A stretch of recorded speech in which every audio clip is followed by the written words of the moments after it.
फंसने से या इसका चीटिंग का शिकार होने से बच सकते हैं। और विशेष रूप से ये व्यक्ति तो है ही जो हमको पता लगा कि शायद और भी कुछ लोगों के संपर्क में था इसी भूमि का सौदा करने के फिराक में, तो शायद उन गतिविधियों पे भी लगाम लगे। और अगर अन्य ऐसे भी केसेस आते हैं तो भी इन जनरल लोग थोड़े से सतर्क हों, आगाह हों कि ऐसे लोगों के बहकावे में ना आए। और निश्चित तौर पे जो अपनी मेहनत से जमा की हुई पूंजी है उसको किसी को भी हैंड ओवर करते समय पूरी उसकी पुष्टि कर लें, जाँच कर लें, पड़ताल कर लें और संतुष्टि होने के उपरांत ही कोई इस तरह का सौदा करें या सामने वाले व्यक्ति को राशि हैंड ओवर करें। कि एक व्यक्ति दीनदयाल शर्मा, उसने उनके साथ जमीन का एग्रीमेंट किया और उनसे एडवांस पैसे ले लिए, अलग अलग लोगों से अलग अलग राशि ली थी, किसी से 2 लाख, किसी से 5 लाख, किसी से 12 लाख, यहाँ तक कि एक व्यक्ति से इसने अप टू 30 लाख रुपए भी एडवांस ले रखा था। इम्पोर्टेंट बात ये थी कि किसी भी व्यक्ति को इसने भूमि की रजिस्ट्री नहीं कराई और लगातार नए नए लोगों के साथ ये एग्रीमेंट करता चला गया। ऐसे जब कई शिकायतें एक साथ हमारे सामने आई तो हमें ये समझ में आया कि निश्चित तौर पे कहीं ना कहीं ये एक संगठित अपराध या संगठित जानबूझकर किया जाने वाला छल की श्रेणी में आने वाला अपराध है। हमने सीएसपी सीहोर अभिनंदना मैडम को इसकी जांच दी थी, उन्होंने प्राथमिक जांच की और प्राथमिक जांच में जो प्रथम दृष्टया शिकायतों में बिंदु आए थे सामने उनकी पुष्टि हुई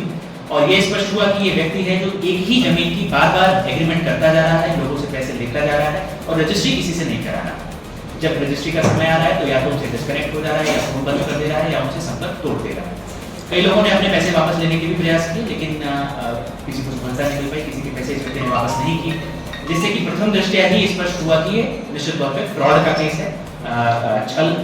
का केस है, चीटिंग का केस है, जिसमें हमने थाना कोतवाली में एफआईआर दर्ज करनी शुरू की। अभी तक हम इसमें 5 एफआईआर दर्ज कर चुके हैं। एफआईआर क्रमांक इसमें जैसा कि आप देख सकते हैं यह 318(4) भारतीय न्याय संहिता की धारा के तहत एफआईआर दर्ज की है। इसमें जो मुख्य आरोपी है दीनदयाल शर्मा, इसको हमने गिरफ्तार किया है, अब ये जेल में है। इसमें सह आरोपी इनकी स्वयं की पत्नी है और इसके अलावा अन्य लोगों के भी नाम आ रहे हैं जो कि इनके साथ मिलकर काम करते थे और लोगों को ट्रैप करते थे, उनको जमीन दिखा के, जमीन का सौदा करके या बड़ी हुई कीमतें लगा के और एक तरीके का एक प्रपंच रचते थे कि सामने वाला व्यक्ति उनकी बातों में आ जाए।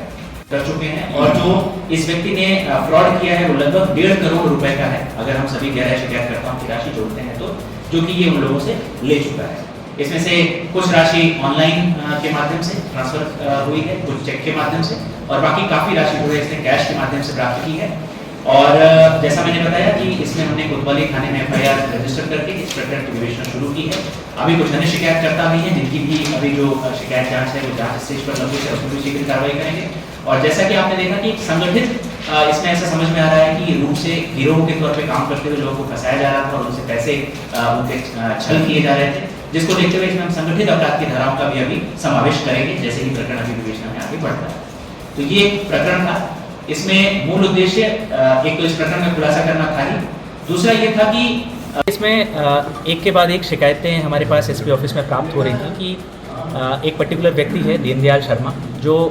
लगातार एक ही भूमि का लोगों के साथ एग्रीमेंट कर रहा है, उनसे पैसे ले रहा है और बाद में जब रजिस्ट्री की स्थिति आ रही है तो वो रजिस्ट्री नहीं करा रहा है, उनके साथ कॉन्टैक्ट तोड़ दे रहा है।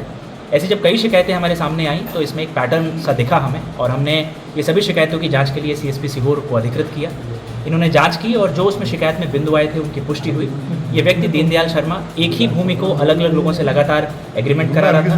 उनसे राशि भी ले रहा था और फिर उसके बाद ना तो इसने किसी को उस भूमि की रजिस्ट्री कराई और ना ही कोई आगे का सौदा किया। जब लोगों ने अपने पैसे वापस लेने की भी कोशिश की तो भी वो सफल नहीं हो सके। इसने उन सभी से अपना कॉन्टैक्ट हटा लिया और इस तरह की कुल 11 शिकायतें हमारे सामने अब तक प्राप्त हुई हैं और जिसमें लगभग 1.5 करोड़ रुपए ये जो आरोपी है इसने इन सबसे छल के माध्यम से प्राप्त किए हैं। जब इन शिकायतों की पुष्टि हुई तो अब तक हम थाना कोतवाली में 5 एफआईआर हम इसमें दर्ज कर चुके हैं अलग अलग जो आवेदनकर्ता हैं उनकी शिकायतों पर। और जो मुख्य आरोपी है दीनदयाल शर्मा उसको पुलिस ने हिरासत में लेते हुए गिरफ्तार करते हुए अभी जेल दाखिला किया है। इसमें सह आरोपी के तौर पे इनकी स्वयं की पत्नी भी हैं जिनके नाम पे भी भूमि है और इन्होंने भी सारे एग्रीमेंट्स इस तरह से करा रखे हैं। इसके अलावा कुछ अभी जैसे कि 6 शिकायतें अभी और जांच स्टेज पर लंबित हैं तो उनको भी हम जांच में ले रहे हैं, उनकी भी बिंदुओं की पुष्टि कर रहे हैं, उसमें भी आवश्यक कार्रवाई की जाएगी। साथ ही इसमें इन दोनों के साथ में 4-5 अन्य लोगों के भी नाम आ रहे हैं जो कि एक गिरोह के तौर पे काम करते थे, लोगों को ट्रैप करते थे, उनको अपनी बातों में फंसाते थे उनसे बढ़ के बोली लगाते थे और फिर एक तरह से ऐसा प्रपंच रचते थे कि लोग उनकी बातों में आ जाएं। तो उनकी भी पुष्टि की जा रही है और चूंकि एक संगठित तौर पे ये अपराध किया जा रहा था छल कारित करने का, तो इसमें संगठित अपराध की धाराओं का भी हम लोग आवश्यक इजाफा करेंगे। तो एक भूमि के नाम पे जो धोखाधड़ी का यहाँ पे एक प्रकरण सामने आया था, जिसमें 5 FIR अब तक हमने की हैं, थाना कोतवाली में कार्रवाई की गई है और अभी इसमें जो बिंदु है उसको आगे भी हम अभी भी विवेचना में ले रहे हैं।